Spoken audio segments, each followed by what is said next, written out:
गांव के किनारे एक पुरानी सी झोपड़ी थी जिसका छप्पर बारिश में टपका करता था और दीवारों पर मिट्टी उखड़ी हुई थी।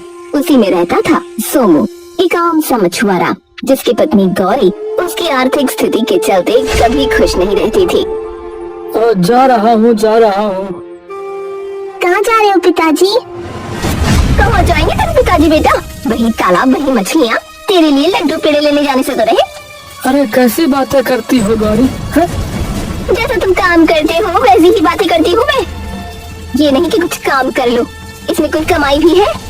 अरे अच्छा खासा खाती हो पीती हो हैं, पहनती ओढ़ती हो, लेकिन फिर भी ऐसी बातें करती हो हैं? ऊपर वाले का धन्यवाद किया करो, कहीं वो नाराज हो गए ना तो ये सब भी हासिल नहीं होगा, बता रहा हूँ। अरे जाओ तुम, दिमाग न खराब करो। हर दिन वही पुराना जाल, पुरानी तालाब। शर्मा के घर में तो नया छप्पर लग गया और तुम अभी वही के वही। अरे गौरी देखो, जितना भाग्य में लिखा है ना उतना ही मिलेगा बस। भाग्य भाग्य भाग्य, अगर सब कुछ भाग्य है तो मेहनत किस लिए करते हैं लोग? तुम तो बस किस्मत का रोना रोता रहे। सोमू कुछ नहीं बोला। गौरी के ये ताने रोज के थे। सोमू ने अपना जाल उठाया और वो बाहर निकल गया।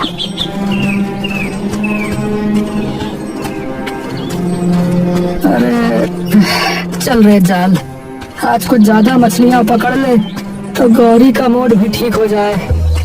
गांव में 2 तालाब थे, एक में भीड़ रहती थी और दूसरे में मछलियाँ कम थीं, इसलिए वहाँ कम लोग जाते थे। पर सोमू को वही पसंद था क्योंकि वहाँ शांति थी। उस दिन भी सोमू उसी वीरान तालाब पर पहुँचा।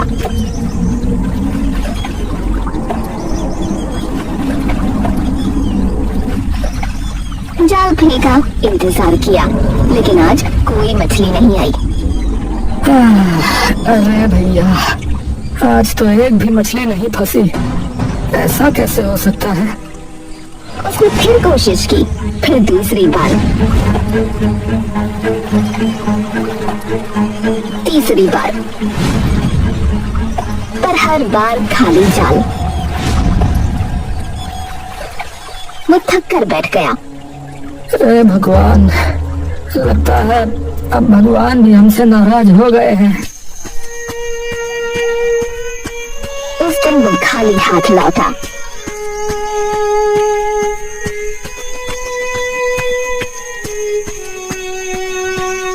और गौरी के ताने सुनकर सो गया।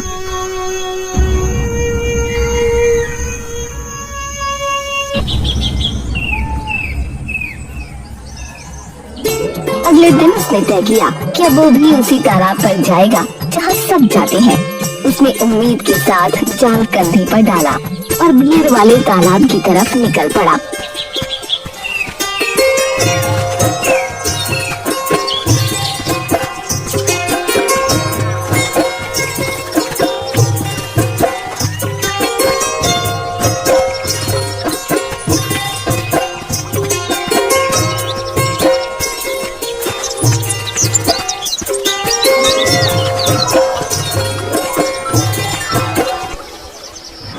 सोमू भी आ गया, देखो। अरे क्या बात भैया, आज हिया का रास्ता कैसे भूल गए? अरे राजू, उधर लगता है मछलियाँ खत्म हो गई हैं शायद। अरे उधर तो इतने लोग भी नहीं जाते। अरे तुमने अकेले ही मछलियाँ खत्म कर दी क्या वहाँ? सभी ठहाका लगाते हैं। थोड़ी देर बाद अचानक वहाँ से भी सारी मछलियाँ गायब हो गयी। अरे ये क्या भैया? अरे सुबह तक तो मछलियाँ छलांगा मार रही थी, अभी कुछ दिखाई नहीं दे रहा है। अरे इसकी वजह से इसके कदम ही अशुभ है भैया। हाँ, इसके आने के बाद ही तो ये सब बंद हुआ है। ये बंदा मनहूस है भैया। हाँ भैया, मनहूस है। अरे भैया चुप हो जाओ। अरे भगवान के लिए चुप हो जाओ। अरे भैया ये क्या बात हुई बताओ? अरे मैं तो बस अपनी रोजी रोटी के लिए आया था और कोई बात नहीं है। अरे अपनी रोजी के चक्कर में तूने सबकी रोजी रोटी छीन ली रे, पनौती कहीं का। आवाजें तेज होती गईं, हर ओर से ताने सुनाई देने लगे। सोनू बस खड़ा रहा। हाँ सही कह रहे पवन भैया, सच में पनौती ही है ये। अरे भैया एकदम मनहूस है। अरे हमारा क्या होगा भैया, आज हमने भी मछलियाँ नहीं पकड़ी। अरे इस पनौती से पूछो।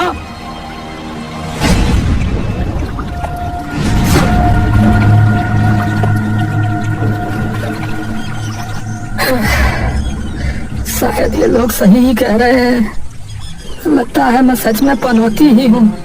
जहाँ जाता हूँ वहाँ ऐसा ही बेड़ा गर्क हो जाता है। शाम हो गई। किसी को कुछ हासिल न हुआ। सोमू भी बेचारा खाली हाथ लौटा और गौरी शुरू हो गई। फिर कुछ नहीं मिला। हर दिन वही खाली डोल लेकर लौट आता है तू। अब बस मैं वो नहीं रह सकती संभाली में। अरे गौरी, अरे जरा सब्र रख, कल से सब ठीक कर दूंगा। कल? तेरे कल ने तो हमारी जिंदगी ही खा ली। मेरा बच्चा भूखा सोता है हर रात और तू बस किस्मत के भरोसे बैठा रहता है। गौरी के शब्द जैसे तीर बनकर सोमू के दिल में उतर रहे थे। उसने हाथ जोड़ लिए। अरे अरे रुक जा गौरी, हाथ जोड़ता हूँ, रुक जा। अरे एक मौका और दे दे। अरे मैं कुछ करके दिखाऊंगा, तू एक मौका और दे दे बस। तेरी बातों पर भरोसा नहीं। मैं अपने बच्चे को लेकर मायके जा रही हूँ। गौरी ने अपनी पोटली बांधी और बिना पीछे देखे चली गई। सोमू वहीं खड़ा रह गया, खाली झोपड़ी में, खाली दिल के साथ। उसकी आंखों से पानी टपकने लगा। अगर यही किस्मत है तो इसे मैं नहीं मानता अभा। हाँ, मैं नहीं मानता। मैं अब अपनी किस्मत बदलूंगा। हाँ, बदल कर रहूंगा। हाँ।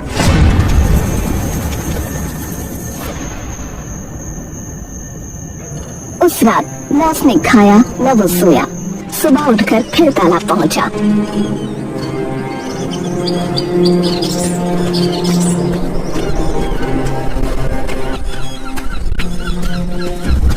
जाल फेंका, घंटों बैठा,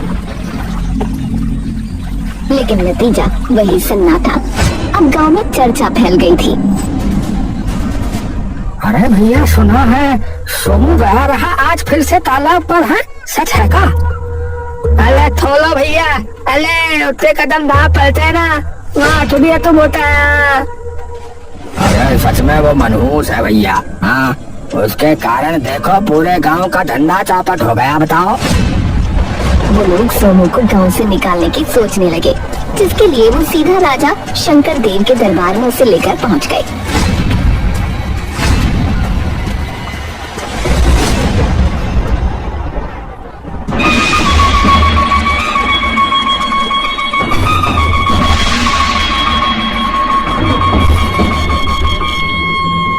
महाराज, गांव वाले कह रहे हैं कि ये मछुआरा सोमू मनहूस व्यक्ति है, जिसके रहते सबका दुर्भाग्य बढ़ता जा रहा है। महाराज, मनहूस? क्या सच में? तभी एक सैनिक हांफता हुआ भीतर आया। महाराज, महाराज, महाराज की जय हो। महाराज, पड़ोसी राज्य के राजा जिनसे आपने पिछले सप्ताह ही संधि की थी, वो अब क्रोधित हो गए, नाराज हो गए। महाराज, उन्होंने युद्ध की तैयारी प्रारंभ कर दी है। राजा का चेहरा बदल गया। उनकी आंखों में गुस्से की लपटें थीं। क्या कहा? अभी तो समझाता हुआ था। जी, पर अब जाने क्या हो गया उनको।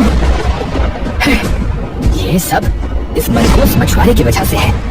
इसे अभी महल से निकाल दो। इसके कदमों का साया भी इस राज्य पर ना पड़े। ये हमारा आदेश है। जी महाराज।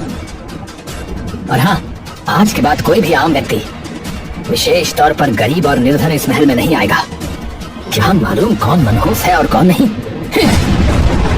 सोमू को सैनिकों ने पकड़ा और दरवाजे के बाहर फेंक दिया।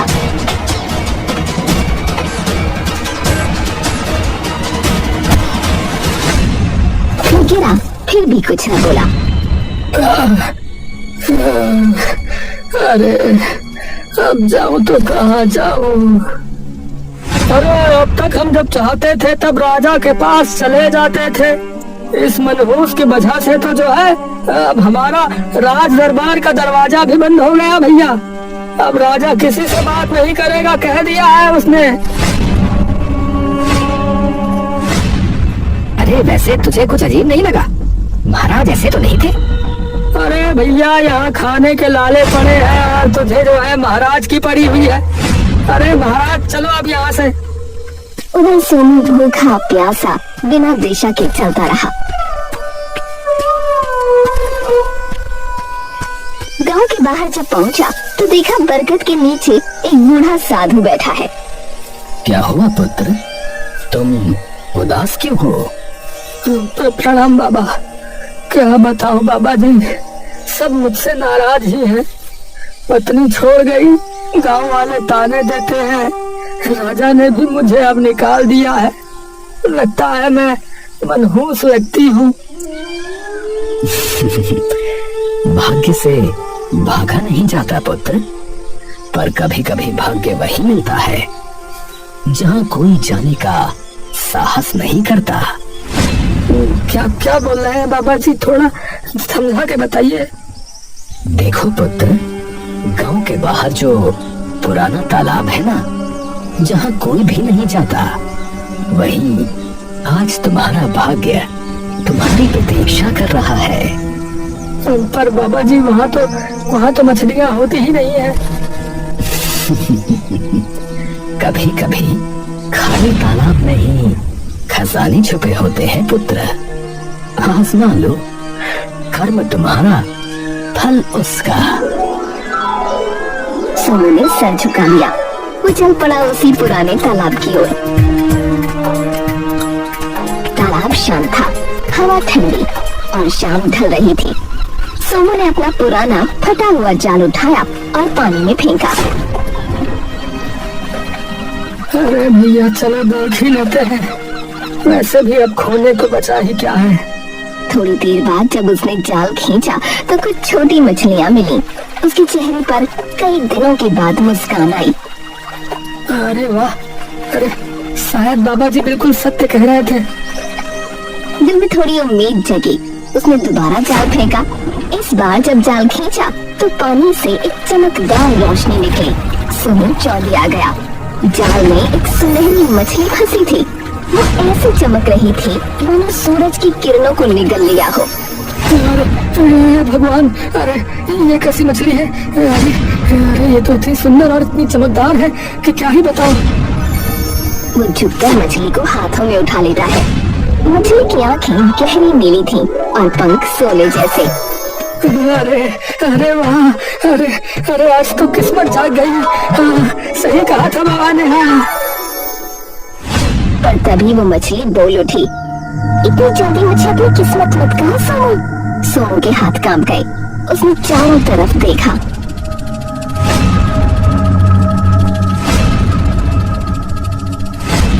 पर कोई नहीं था। मैं ही बोल रही हूँ, डर मत, तेरा समय अब बदलने वाला है। सोनू की धड़कनें तेज हो गईं। वो अब भी विश्वास नहीं कर पा रहा था कि मछली बोल रही है।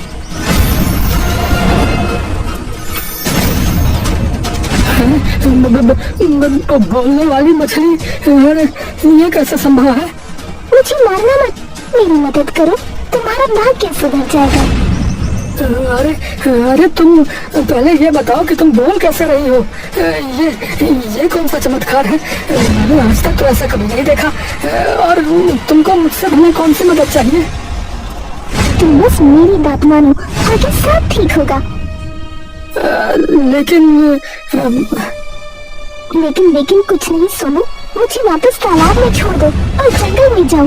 वहाँ एक कुटिया है, उसके बाहर एक मूर्ति खड़ी है, हाथ में तलवार लिए। उस मूर्ति की तलवार को इस तालाब के पानी में धोकर वापस उसी मूर्ति को छूना, बस सब ठीक हो जाएगा।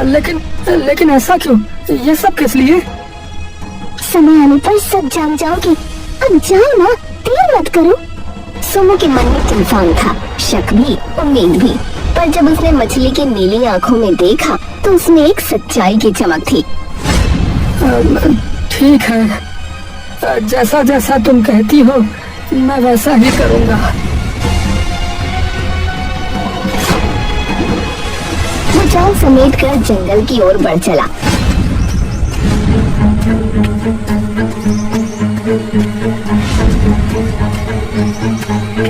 पेड़ों की परछाइयां जमीन पर रेंग रही थी।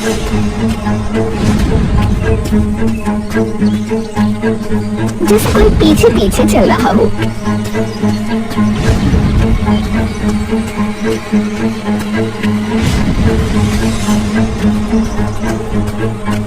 काफी देर भटकने के बाद उसने देखा सामने एक टूटी फूटी कुटिया थी। कुटिया के बाहर सचमुच एक पत्थर की मूर्ति खड़ी थी और तलवार उसकी मुट्ठी की ढीली पकड़ में थी। यही होगी वो जगह। उसने कांपते हाथों से मूर्ति की तलवार उठाई। तलवार ठंडी थी, जैसे बर्फ की बनी हो। वो तालाब की तरफ गया।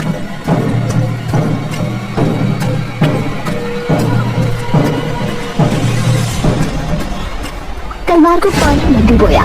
जैसे ही पानी ने तलवार को छुआ, हल्की नीली रोशनी फैल गई। वो तलवार लेकर लौटा। अब बस मूर्ति को छूना बाकी था।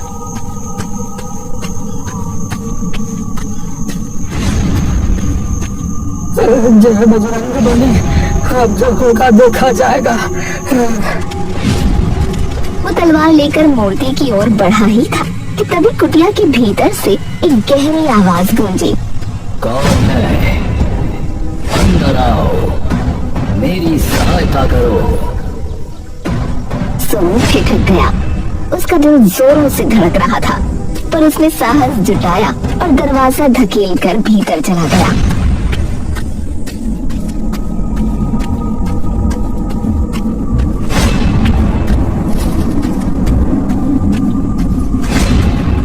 अंदर अंधेरा था। कोनों में लकड़ी के जाले, दीवारों पर पुराने निशान। बीच में एक आदमी रस्सियों से बंधा पड़ा था। अरे तुम कौन हो भाई? मुझे मुक्त कर दो। मैं एक जादूगर हूँ, वही जिसने ये मूर्ति बनाई थी। जादूगर? और वो सुनहरी मछली कौन है? वो एक धोखे की कहानी है। किसी ने मुझसे जादू करवाया था और उसने धोखा दिया। क्या मतलब? देखो, मैं पूरी बात नहीं बता सकता। जादू करवाने वाले ने धोखे से मुझसे ऐसा जादू करवा दिया कि ये सच्चाई अगर मैं किसी को भी बताऊंगा तो राख बन जाऊंगा। अरे भाई, पर ऐसा है तो उसने तुम्हें मारा क्यों नहीं?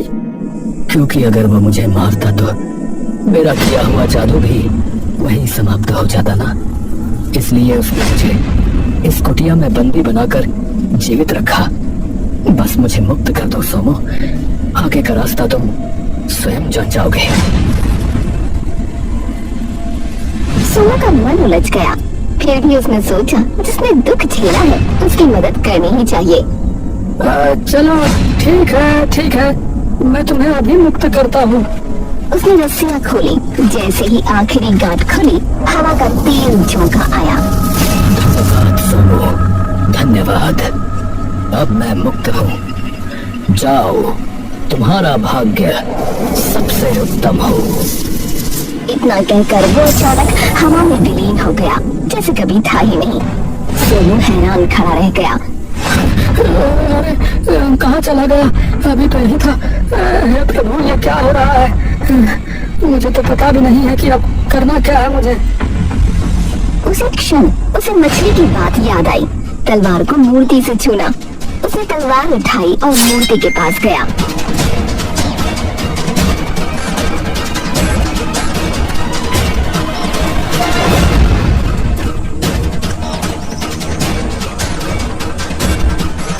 अरे हाँ, अब जो भी सच्चाई है सामने आ ही जाए, मैं उसको छू देता हूँ।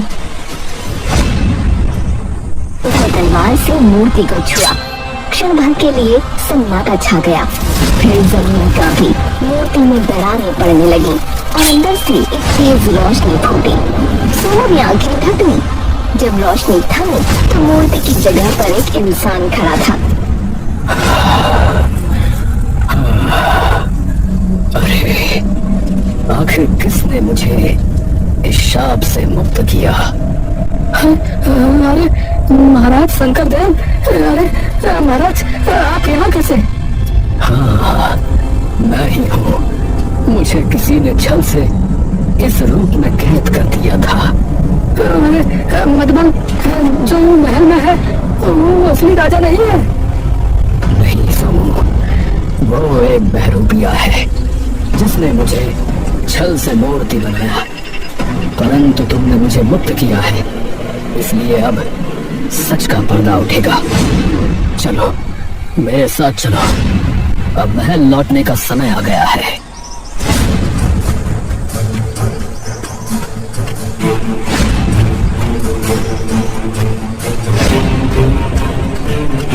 अचानक राजा ने कदम रोक दिए। पर सोनू, एक बात बताओ, तुम्हें आखिरकार कैसे पता चला कि मुझे बचाना है? महाराज ये सब तो सुनहरी मछली की वजह से हुआ। उसने ही मुझे राह दिखाई थी। उसने कहा था कि मैं आपकी मुक्ति की कुंजी हूँ। ये सुनते ही राजा का चेहरा बदल गया। मछली कहाँ है वो? सोमू ने बताया और दोनों बिना एक क्षण गंवाए तालाब की ओर दौड़ पड़े।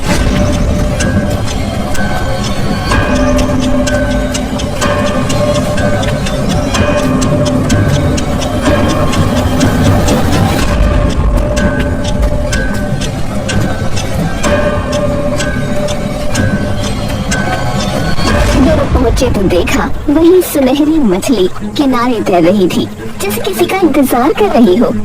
अरे इतने समय से तुम यही थी? हाँ महाराज। राजा ने अपनी तलवार से उंगली पर हल्की चोट की और खून की कुछ बूंदें तालाब में टपकाईं। अचानक मछली का शरीर फैलने लगा और कुछ ही पलों में सामने एक स्त्री खड़ी थी।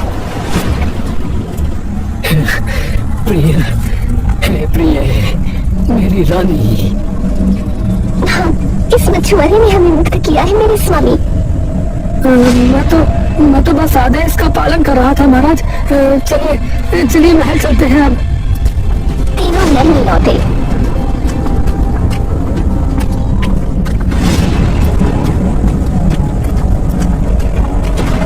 जैसे ही वो अंदर पहुंचे सबके कदम रुक गए। अरे ये कौन है बहरूपिया? इसे अंदर किसने आने दिया? बहरूपिया? बहरूपिया तो तू है रे। मैं हूँ असली राजा शंकर देव। दरबार में सन्नाटा छा गया। दरबारी एक दूसरे का चेहरा देखने लगे। अरे भैया दो राजा, असली कौन है और नकली कौन? सच छुपाया जा सकता है पर हमेशा के लिए नहीं। यही असली शंकर देव है और सबूत है ये मछुआरा जिसने हमें मुक्ति दिलाई। और तेरी रानी कहाँ है बता जरा। बकवास न कर औरत, वो अपने मायके गई है। ये सब मेरा राज्य छीनने का षड्यंत्र है। सच का पता अभी चल जाएगा। उसने अपने बर्तन में भरा हुआ तालाब का पानी उठाया और एक झटके में उस राजा के चेहरे पर फेंक दिया। अचानक सिंहासन पर बैठे राजा का चेहरा पिघलने लगा।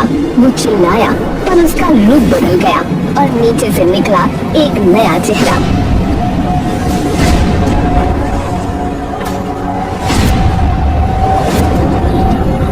अरे राजकुमार, आप तो बिल्कुल गए थे।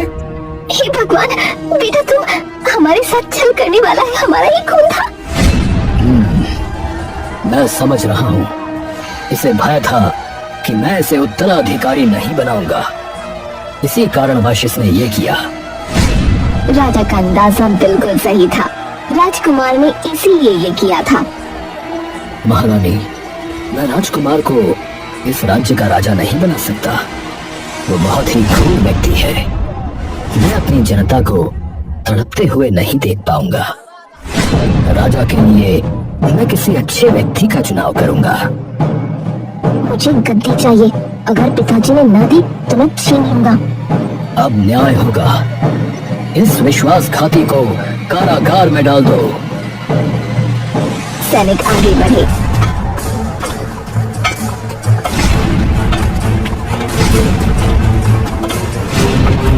राजकुमार को घसीटते हुए ले गए।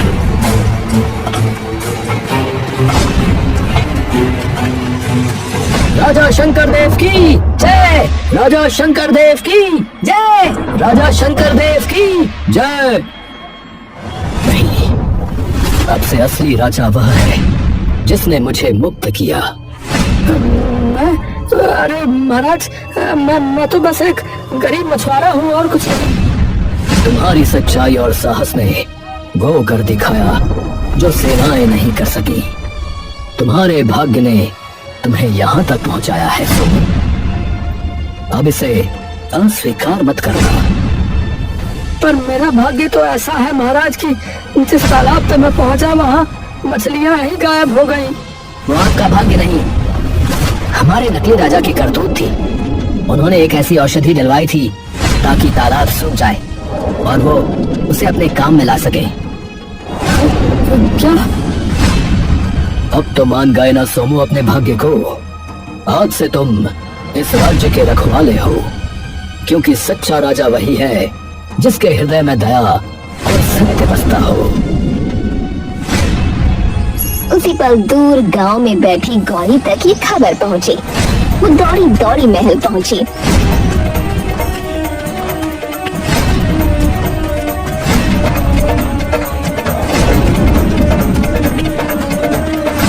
सोनू, मुझे माफ कर दो, मैंने तेरे भाग्य पर शक किया।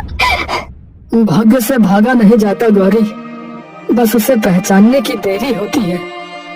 गांव के वही लोग जो कभी उसे मनहूस कहते थे अब उसकी जयकार कर रहे थे।